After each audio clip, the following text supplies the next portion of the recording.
Oh, good morning. It's race day. We're in Louisville, Kentucky. Getting ready to head to Bedford, Kentucky for the Saddleback Xtreme Enduro. Oh. Feeling pretty good. Actually, not too sore from yesterday, so do a little exercise this morning, get limbered up, and go take on this Enduro, see what happens. Woo! Here we go. What's happening? Just out here, made it to the Saddleback Xtreme Enduro. Out doing a little track walk. I don't have a whole lot of time, but trying to see what I got myself into a little bit. Heard there's nothing too wildly technical here. Just a lot of shale rock.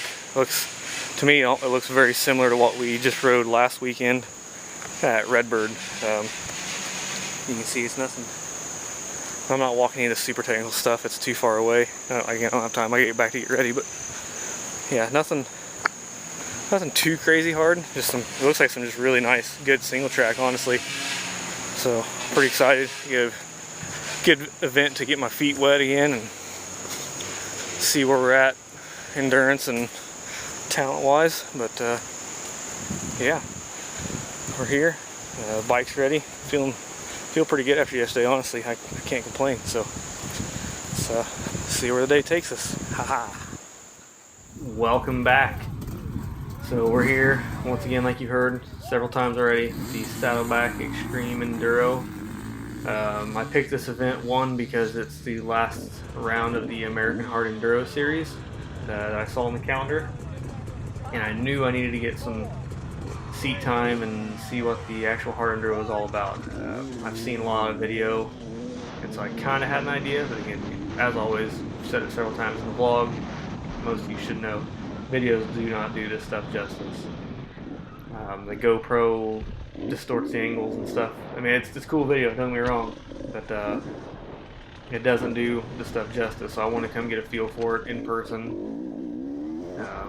I heard this was supposed to be one of the easier events. I was almost kind of bummed about it. I mean, I wanted a good test. So when I got down there, the rumor was that the pros would, again, this is strictly just rumor that I heard. Don't take it to heart. The pros went and walked the track on Saturday and were saying that it was going to be too easy. So they went and added some harder sections in. So I'm glad they did. Yeah, see, off start. There we go. Already ate it once. The nerves at this point were pretty high.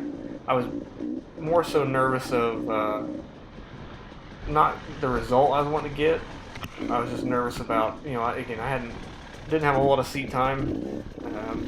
I knew how I used to ride and more so what I expected of myself. So from the start, they did three people per row, which was good. I didn't really want to do a land rush, normal whole shot style start. I don't know. My nerves have been too high for that. But had the nerves pretty good. Starting to shake them off a little bit. Going through this, my mind was thinking like, oh yeah, this would be pretty mild. To back up a little bit, I didn't know that they went and made it harder. I didn't find that out until after the race. So during this part, I'm like, yeah, this is a nice little single track. I can do this for 3 hours plus lap, no problem. Have a few little technical sections thrown in. This would be a piece of cake. So here I'm catching up to the road that started ahead of me. My false confidence is high. I'm like, heck yeah, we're doing all right. Catching the row ahead of me already. This is all right. Nothing too technically challenging yet.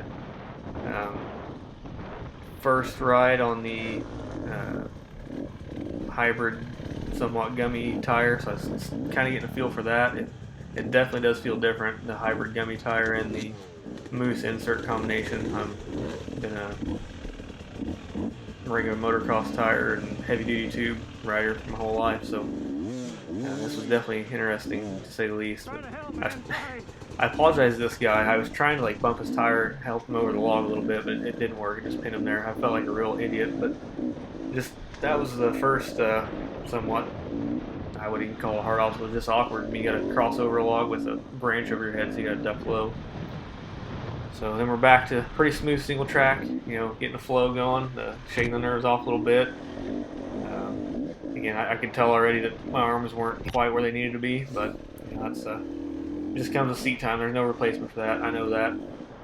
Unfortunately, the footage kind of stinks. I had to end it right there because I hit a low branch and knocked the GoPro backward. You can see right there, it's on the top of my helmet. This is footage by my lovely wife, Marky. Thank you. That GoPro mount is definitely going to the wayside. I about ripped my helmet off a couple times on low branches I didn't see, and it caught the GoPro.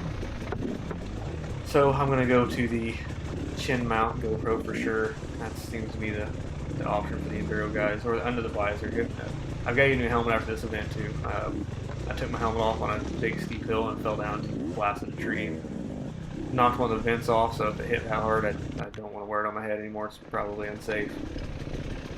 But through this creek bed, this wasn't too long off the start.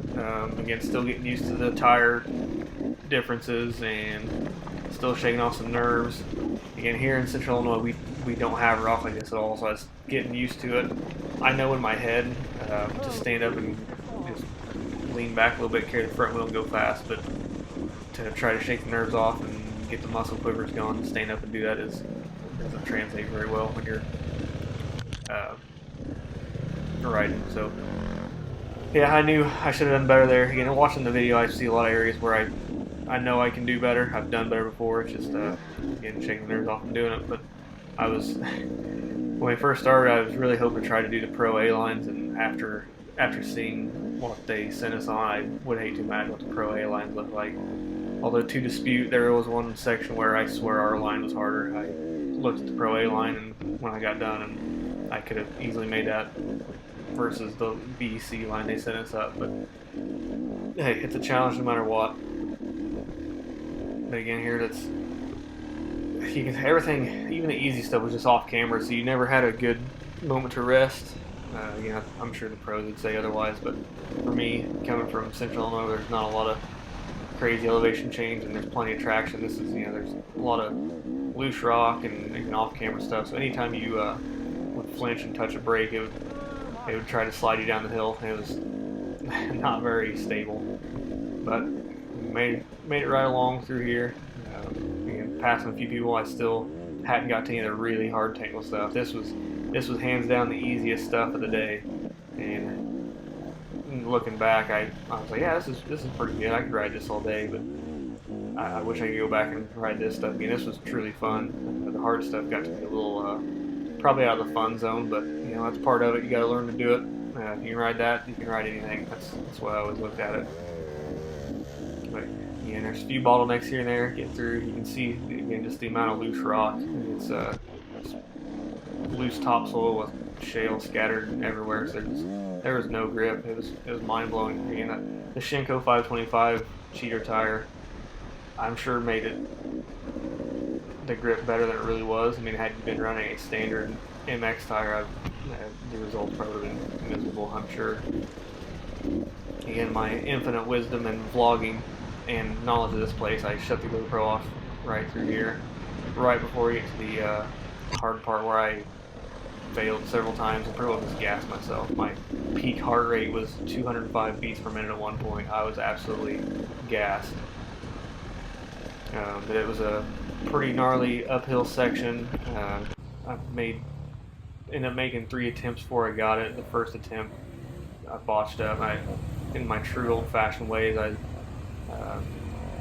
tried to send it. I was like, oh yeah, there's a big bottleneck. I'll go around everybody and try to go. And no, I made a fool of myself. That's all I did. Come back down and try it again. It was tough, but I finally, me and another guy worked our way up the third time together. Help each other out a little bit. Made it right along. This section here, I can't believe I even halfway made it across this, but that's so off camera that the camera again doesn't do it justice. But they have a super decent log crossing on an off camera hill. That guy made it over no problem. I truly think this was probably 2-ish hours into the race, I think. Had I been fresh, I maybe could have done this. Again, fitness is key here. I mean, if you can't grip and hang on the bike, you can't do this stuff, and that's just where I was at this point. Again, to back up a little bit, this footage is all mixed up. I didn't put it in any order, just trying to, that way you wouldn't get bored with right off the bat. So again, this is about 2 hours, 2.5 hours in. You can see that, I mean, just wanting to pull the bike down the hill. That's a pretty steep hill, and you got to cross that off-camera log. It was pretty gnarly. I never would have dreamt of making something like that at my house to try. So that, again, this is a big learning experience for me. Now I can go make my trail even harder, find even harder things to ride out there, and practice on those. Because again, the better you get, the better you're gonna do. That's a small downhill clip. The downhills were downright scary. I normally don't bat an eye going downhill. These were absolutely terrifying. With the little grip, you carried a lot of speed. There's some pretty big trees. This section again, I believe, was around the 2 hour mark. I stopped and cooled off a little bit and got my wits about me. You can see that the momentum through the rock is much greater. Stand up, pinch their knees, lean back a little bit, let the bike do the work. Makes a world of difference. It's just getting the shaky legs gone and just finding the strength to do it. But yeah, this race, what can I say? It was absolutely brutal. I can't wait to go back and try it again. In all seriousness, this is a big learning stone for me. I was doing some figuring. Again, this is purely my speculation. As a 12-mile lap, the pros were taking about an hour per lap. So double that, that's 24 miles in 2 hours. If I remember right, the pros at Erzberg do, it's like a 21, 22 mile track, and they do it in roughly 2.5 hours. So this is, I haven't been to Erzberg. I didn't talk to anybody about it, but according to my math, this should be Erzberg-esque pace for pros. So I have to assume it's somewhat up there with it. But again, it's purely speculation. I don't know. Somebody's probably get on here and totally prove me wrong, but.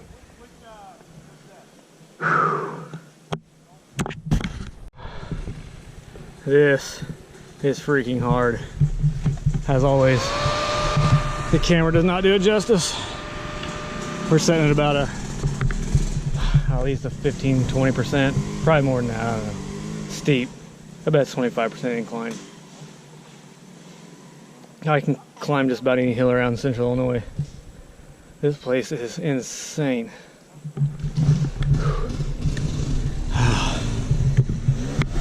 We're about an hour and 20 minutes in or so. I think I made it 3 miles. Oh, I got my work cut out for me. This is terrible. Just taking a little breather. My hands and arms have pooped. I've fallen several times, tired of picking the bike up. This is miserable. Signing off. Welcome back to my blabbing again. So, that scene you just saw, this is basically right after that. I put my helmet back on, got ready to go. Watched these guys struggle for a little bit, trying to figure out the best line. As I'm sitting here, I believe it was Nick Farringer who came through, so you'll get to see his line through. He makes it look super easy, which inspired me to try to carry on it. It helped a little bit. Definitely saw his line and tried to follow it a little bit, but yeah, this I can't emphasize enough how crazy this place is and how unjustified the cameras make it look. I need to find places like this and just practice. Again, I think fresh I could probably do this stuff a little better, but I just need to find a place to ride and get the stamina built back up. Yeah, I believe that's Nick Farringer. He's going to show you how to get right through here.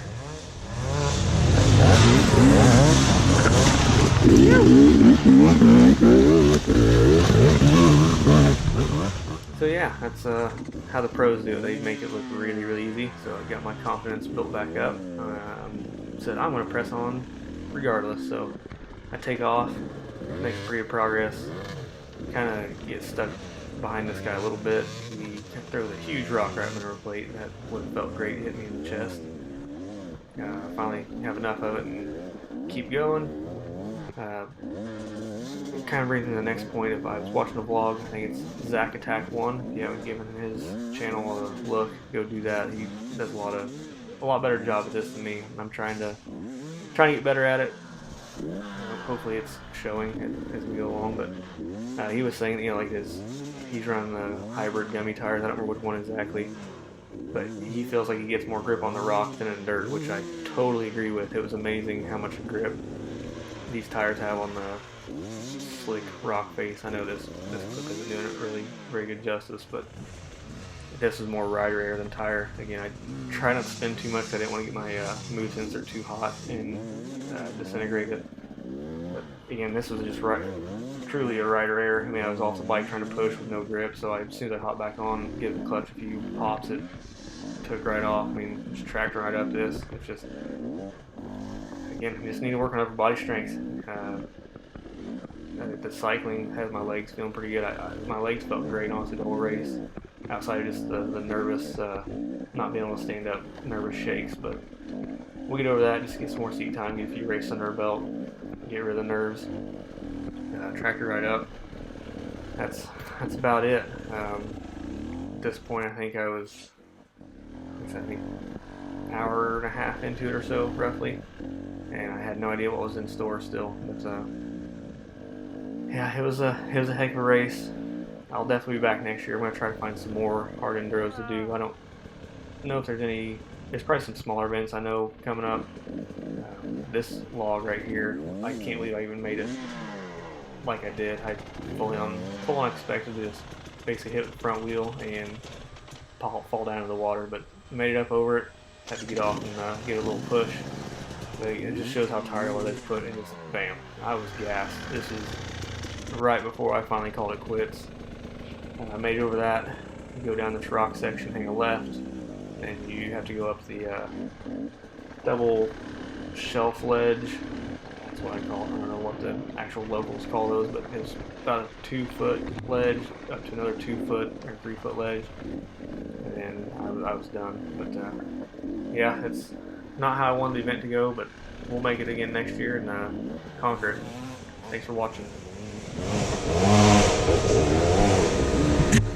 Give you kind of like a breakdown of what happened yesterday at the Saddleback Xtreme Enduro. It did not go how I wanted it at all. I somewhat disappointed, but at the same time, that was freaking hard.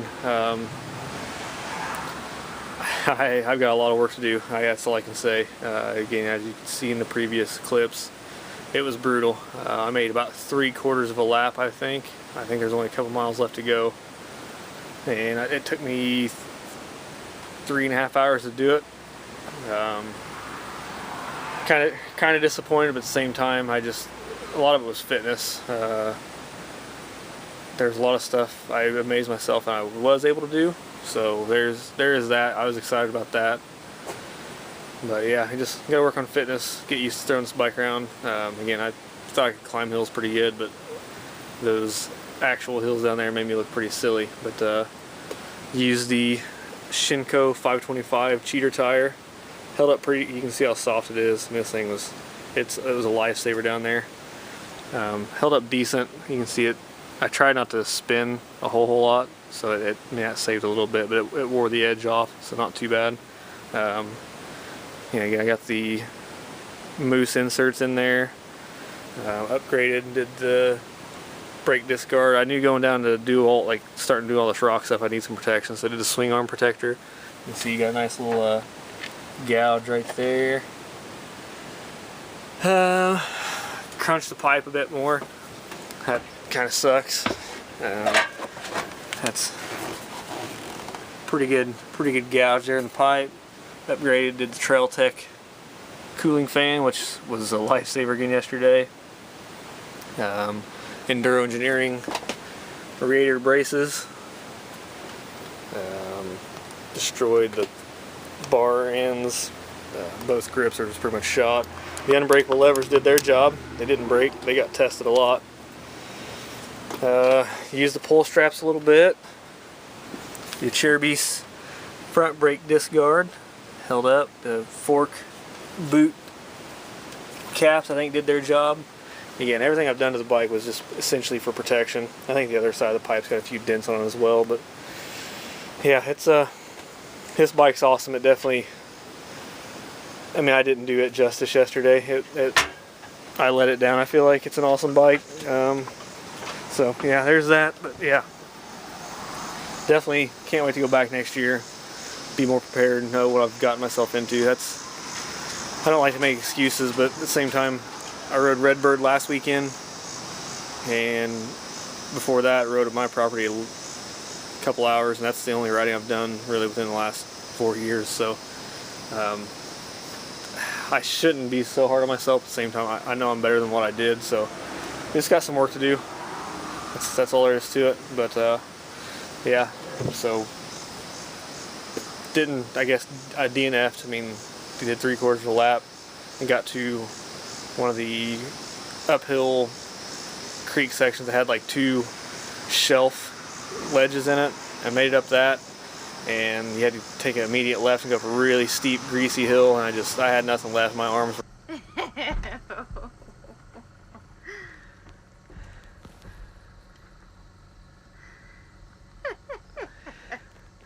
I mean, I could not hang on anymore. It was bad, but you know, it's hard enduro. You gotta get better. That's all there is to it. But yeah, I don't know what to say. We'll keep riding and keep moving forward. So again, thanks for watching. Hope you like this. Again, we'll see you next week.